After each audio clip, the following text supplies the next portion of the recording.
Welcome to This Explainer. Today, we're jumping straight into a genuinely fascinating study out of the University of Sahiwal that completely rethinks how we teach and learn languages. Specifically, we're looking at how they tackled one of the most notoriously difficult academic challenges out there, learning to write in a foreign language.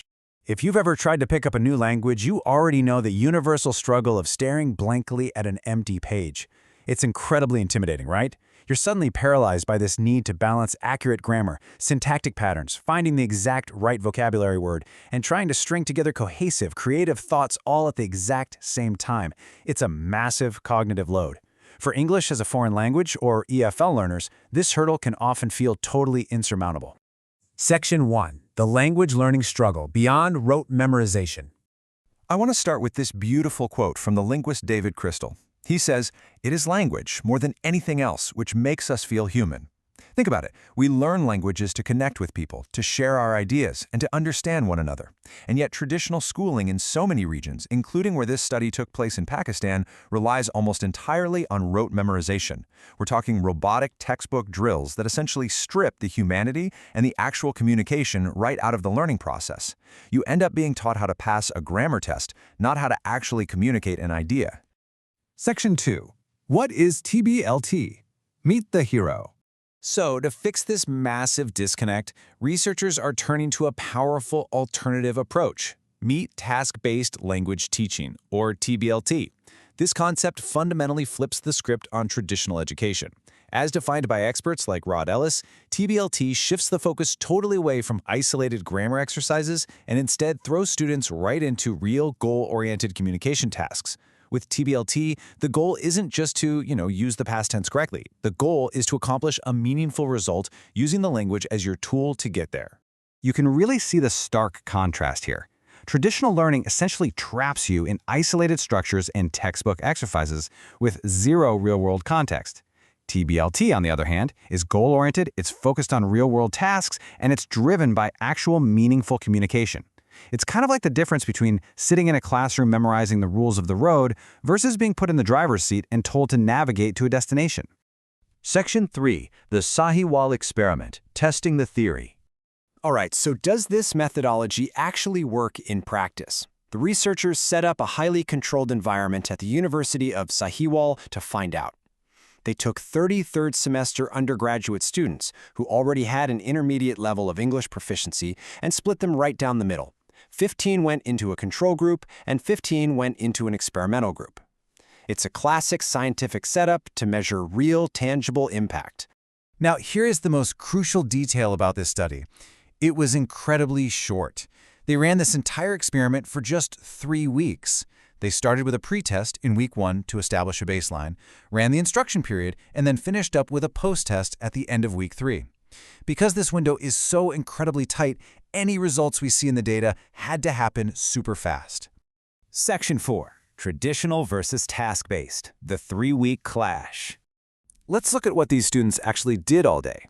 The control group got one most of us probably remember from our own high school days: highly traditional instruction. They used a standard course book, the Wren and Martin Grammar Guide. The teacher stood at the front of the room, taught basic grammar concepts, focused on sentence structure techniques, and led the whole thing. It was heavily focused on learning the rules of the language in total isolation. Meanwhile, the experimental group did something completely different. Every single day, they followed this dynamic 4-step TBLT process. The teacher would introduce a topic, and instead of opening a grammar book, the students immediately paired up for 5 to 8 minutes of brainstorming. Then they wrote an initial draft. Step 3 is where the real magic happens: peer group discussions. They exchanged drafts and actually used a checklist to comment on each other's organization and vocabulary. Finally, they submitted a revised version. They basically turned their classroom into a collaborative, active writing workshop. Section 5. The final results, the hard data. After 3 weeks of this methodological clash, it was time to see who actually became a better writer. To keep things perfectly fair, both groups were given exactly 20 minutes to write original paragraphs of about 100 to 120 words. For the pretest, the prompt was the confrontation between 2 friends or siblings. For the post-test, it was the day I met a stranger who became a friend.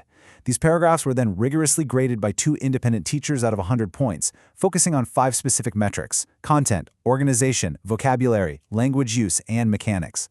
And wow, The data reveals an absolutely definitive victory. Just look at the difference here. The traditional control group ended up with a post-test mean score of 64.3, but the TBLT experimental group significantly outperformed them, finishing with a mean score of 72.4. Actually, scratch that. The real story isn't just the final score, it's the growth. The TBLT group saw a massive, statistically significant jump of 9.7 points from their own pretest to their post-test. The traditional group? They only improved by a single point. Statistically speaking, that is essentially zero growth.